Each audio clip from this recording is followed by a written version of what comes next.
नमस्कार, स्वागत है आप सभी का। न्यूज़ वन इंडिया देख रहे हैं आप और मैं हूं आपके साथ कृतिका। देवभूमि की तमाम खबरों के साथ शुरुआत करते हैं बुलेटिन की। देहरादून से बड़ी खबर, जहां पर उत्तराखंड कैबिनेट की अहम बैठक इस वक्त लगातार जारी है। गैरसैंण बजट सत्र के लिए राज्यपाल का अभिभाषण मंजूर होगा। राज्य आंदोलनकारियों के क्षैतिज आरक्षण को भी मंजूरी मिलेगी। वहीं ऊर्जा नीति और इको टूरिज्म नीति पर भी कैबिनेट आज इस बैठक में मोहर लगा सकती है। वहीं बढ़ी हुई विधायक निधि को भी आज कैबिनेट की तरफ से मंजूरी मिल सकती है। ये बड़ी खबर आप तक पहुंचा रहे हैं। फिलहाल ये बैठक इस वक्त जारी है और इंतजार किया जा रहा है इस बैठक की समाप्ति का। जब ये बैठक समाप्त होगी उसके बाद पता लगेगा कि आखिर किन किन मुद्दों पर मोहर लगाई गई है कैबिनेट की तरफ से। तो जो बढ़ी हुई विधायक निधि को भी मंजूरी कहीं ना कहीं अब दी जा सकती है। आज जो बैठक हो रही है उसमें मंजूरी ये मिल सकती है। ये बड़ी खबर आप तक पहुंचा रहे हैं। उत्तराखंड कैबिनेट की अहम बैठक इस वक्त लगातार जारी है। देहरादून में ये बैठक हो रही है। गैरसैंण बजट सत्र के लिए राज्यपाल के अभिभाषण भी मंजूर होगा। राज्य आंदोलनकारियों के क्षैतिज आरक्षण को भी मंजूरी मिल सकती है आज की इस अहम बैठक में।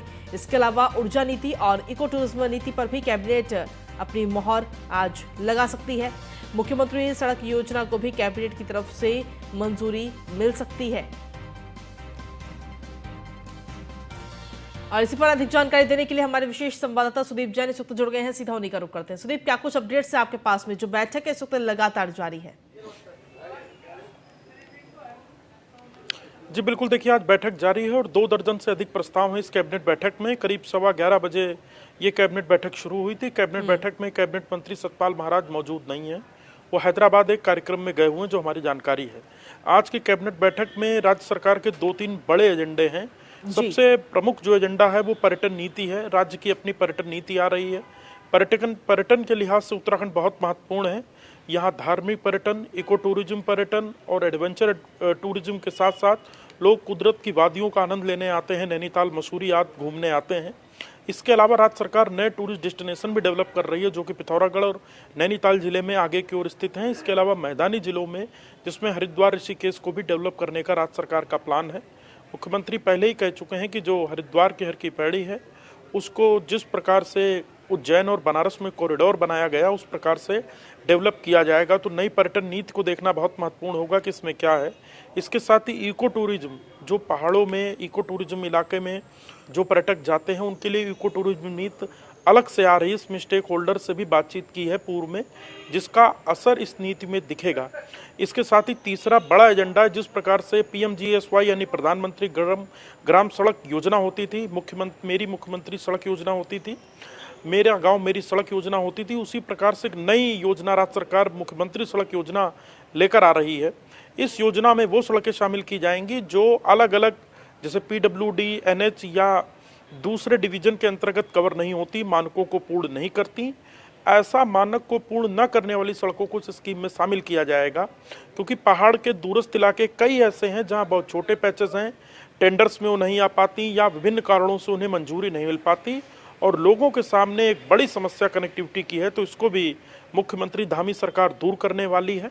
तो आज की कैबिनेट बैठक में राज्य आंदोलनकारियों के क्षैतिज आरक्षण पर भी सबकी निगाहें टिकी हुई हैं कि जो राज्य निर्माण करने वाले आंदोलनकारी हैं, क्या उनको नौकरियों में आरक्षण मिलने जा रहा है। इस पर राज्य सरकार का क्या परव्यू होगा, राज्य सरकार क्या निर्णय लेगी। आज की कैबिनेट बैठक में 2 पॉलिसी और महत्वपूर्ण जो पहले चर्चाओं में थी, हालांकि नहीं है अब, आबकारी नीति और खनन नीति। इन दोनों को अगली कैबिनेट के लिए होल्ड किया गया है और अगली कैबिनेट गैरसैंण में भी हो सकती है, ऐसा आकलन लगाया जा रहा है। सुदीप, बढ़ी हुई जो विधायक निधि है उसको भी क्या मंजूरी मिल सकती है आज की इस बैठक में? जी बिल्कुल, देखिए इसके 2 कारणों से आसार हैं। अभी करीब 3,75,00,000 रुपए के करीब विधायक निधि मिलती है और इसमें GST 18 से 20% के करीब कटता है। बीते सत्र में मुद्दा बना था और गैरसैंण में सत्र आयोजित हो रहा है। इस पर वित्त विभाग का प्रपोजल आ गया था जिसको मंजूरी मिल चुकी थी कमेटी से। तो हमारा अनुमान यही है, जो जानकार बताते हैं, कि इसको भी मंजूर कर लिया जाएगा ताकि गैरसैंण सत्र में भी सरकार कंफर्टेबल रहे। और एक विधायकों की जायज मांग है कि उनकी कुल निधि से इतना पैसा कट जाएगा तो अपने विकास कार्यों को कैसे आगे बढ़ाएंगे।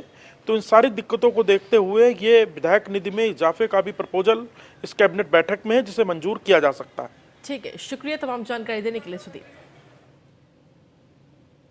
और इसी के साथ चलिए बुलेटिन में आगे बढ़ेंगे। देहरादून उत्तराखंड कैबिनेट की अहम बैठक इस वक्त लगातार जारी है और वहां पर गैरसैंण बजट सत्र के लिए राज्यपाल का अभिभाषण भी आज मंजूर होना है। जिस तरीके से जानकारी हमारे विशेष संवाददाता सुदीप जैन देते हुए नजर आ रहे थे, कई मुद्दों पर आज वहां पर मोहर लग सकती है और साथ ही विधायक निधि जो बढ़ी हुई है उस पर भी आज मंजूरी मिल सकती है।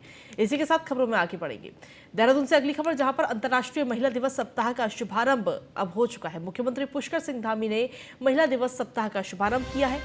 सीएम धामी ने अंतर्राष्ट्रीय महिला दिवस सप्ताह की शुभकामनाएं दी है। मुख्यमंत्री ने कहा है कि हमेशा आपके चेहरे पर मुस्कान रहे, मैं प्रयास करूंगा।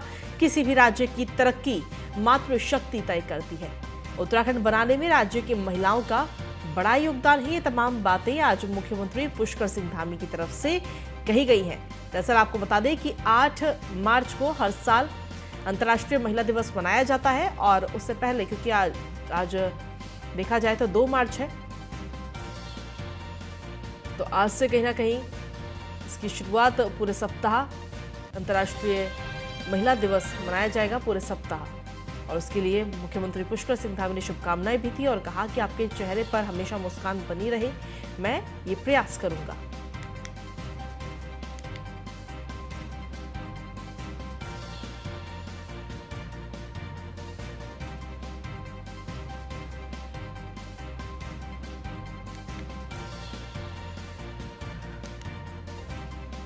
वहीं अंतर्राष्ट्रीय महिला दिवस के तहत 1 मार्च से 8 मार्च तक महिला सशक्तिकरण एवं सुरक्षा सप्ताह मनाया जा रहा है। मुख्यमंत्री पुष्कर सिंह धामी ने राजधानी में इसकी शुरुआत की। मुख्यमंत्री पुष्कर सिंह धामी ने कहा कि प्रधानमंत्री नरेंद्र मोदी के नेतृत्व में चलने वाली डबल इंजन की सरकार मातृशक्ति को अधिक सम्मान दे रही है। उन्होंने कहा कि महिलाओं के सम्मान के लिए और उनकी सुख सुविधाओं में बढ़ोतरी के लिए केंद्र सरकार की ओर से तमाम योजनाएं लागू की गई हैं, जिनका लाभ महिलाएं उठा रही हैं।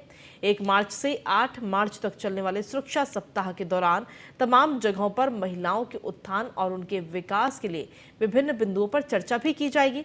इस मौके पर प्रदेश की महिला सशक्तिकरण एवं बाल विकास मंत्री रेखा आर्य ने कहा है कि मुख्यमंत्री धामी ने इस दौरान 2 महत्वपूर्ण घोषणाएं की हैं, जिसमें बाल विवाह की सूचना देने वाले को प्रशस्ति पत्र देकर सम्मानित किया जाएगा। इसके साथ ही महिलाओं के साथ होने वाले आपराधिक घटनाओं की भी सूचना देने वालों को प्रशस्ति पत्रों के साथ साथ आर्थिक रूप से 10,000 मुहैया कराए जाएंगे। इससे लोगों में जागरूकता बढ़ेगी और महिलाओं के खिलाफ होने वाले अपराधों पर भी अंकुश लग सकेगा।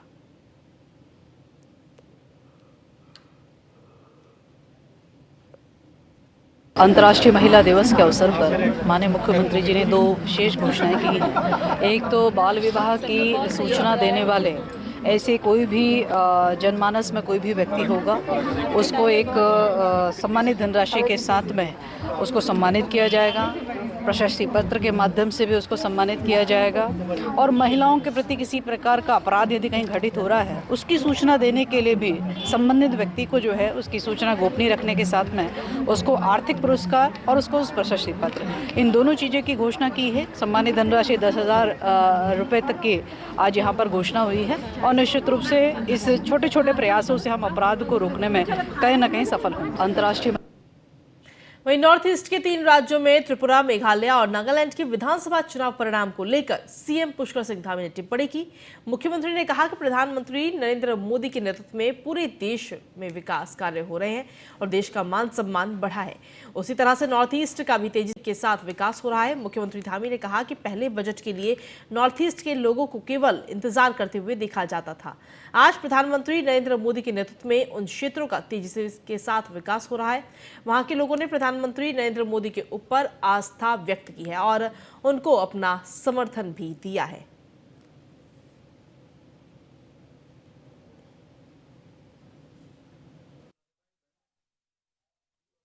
हमारे देश के यशस्वी प्रधानमंत्री मोदी जी के कामों पर, उनके कार्यक्रमों पर और देश को दुनिया के अंदर जो एक पहचान मिली है, भारत का मान सम्मान और स्वाभिमान बढ़ा है।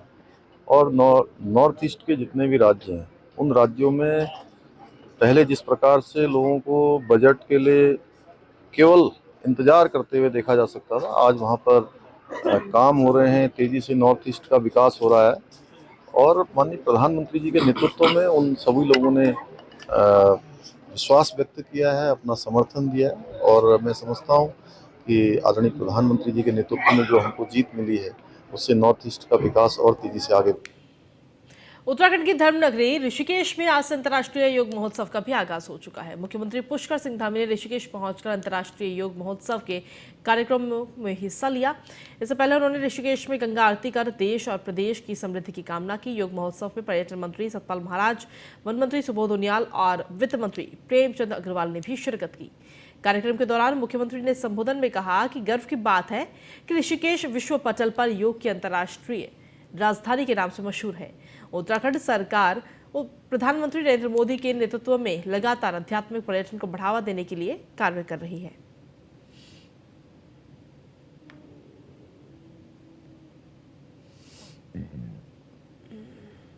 अंतर्राष्ट्रीय योग महोत्सव आज प्रारंभ हो रहा है और इसमें देश विदेश से अनेकों स्थानों से योग के क्षेत्र में, अध्यात्म के क्षेत्र में जिन लोगों को एक विशेष प्रकार की जिनकी रुचि है, वो सारे लोग यहाँ आ रहे हैं। मैं सभी का स्वागत करता हूँ, अभिनंदन करता हूँ। और निश्चित रूप से योग महोत्सव हमारे यहाँ योग की महत्ता, आयुष की महत्ता, अध्यात्म की महत्ता को पूरे विश्व के अंदर ले जाने का काम करेगा। आज आदरणीय प्रधानमंत्री मोदी जी के नेतृत्व में योग अब पूरे विश्व का योग बन गया है। चारधाम यात्रा में इस साल परिवहन निगम यात्रियों को भोजन भी उपलब्ध कराया जाएगा। परिवहन मंत्री चंदन राम दास ने सचिवालय में पत्रकारों से बातचीत करते हुए कहा कि नई बसें भी चारधाम यात्रा के लिए लाई जा रही हैं। इस बार चारधाम यात्रा में अतिरिक्त बसें लगाए जाने के साथ ही राज्य का परिवहन निगम सीएनजी और इलेक्ट्रिक बसें भी खरीदने जा रहा है।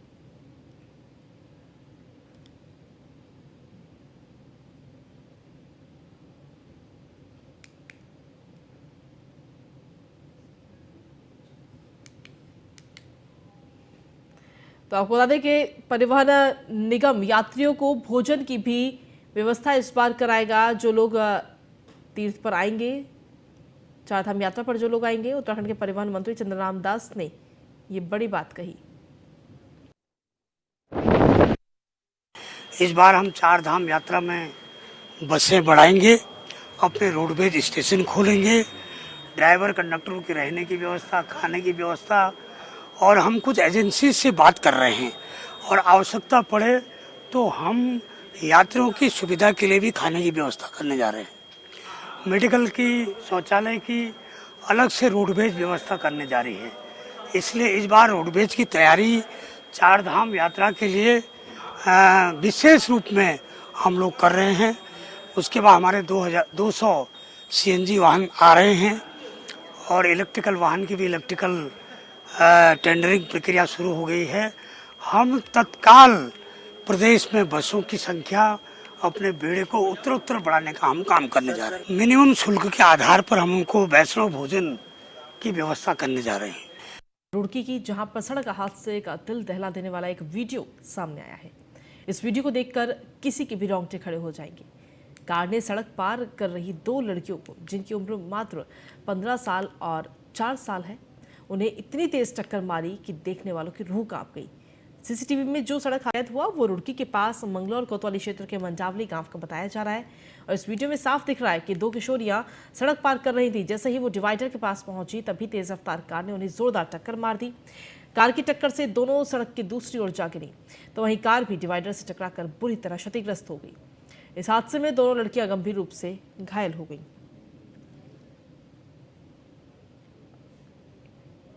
मंगलौर में 2 बच्चियां रोड क्रॉस कर रही थी, जो 6 साल की और 16 साल की थी, और उसपे एक स्विफ्ट डिजायर गाड़ी जो दिल्ली से हरिद्वार आ रही थी दर्शन के लिए, यहाँ पर स्नान वगैरह के लिए, लापरवाही से उन्होंने गाड़ी चलाते हुए उसमें टक्कर मार दी थी, जिसमें 2 बच्चियां घायल हो गई थी। इसमें जो ड्राइवर जो था, जिसके द्वारा लापरवाही पूर्वक ये घटना कारित की गई थी, उसको टिंकू नाम है इसका और ये दिल्ली का निवासी है। इसको पुलिस ने गिरफ्तार कर लिया। बाकी इसमें मुकदमा दर्ज कर लिया गया। आवश्यक कार्रवाई इसमें आगे की जा रही है। वहीं गंगोत्री हाईवे डबरानी में भारी भूस्खलन हुआ। इससे राष्ट्रीय राजमार्ग से आवाजाही जो है वो इस वक्त ठप हो चुकी है। गुरुवार सुबह अचानक चट्टान भरभराकर गिर गई हाईवे पर और चट्टान के हाईवे पर गिरने से हाईवे पर भी कई दरारें उभर कर आ गई। सूचना पाकर बीआरओ की टीम मशीनरी के साथ हाईवे को खोलने के काम में इस वक्त जुटी हुई है। आज सुबह गंगोत्री राष्ट्रीय राजमार्ग डबरानी के पास बहुत बड़ी चट्टान टूटने के कारण रोड ब्लॉक हो चुकी है।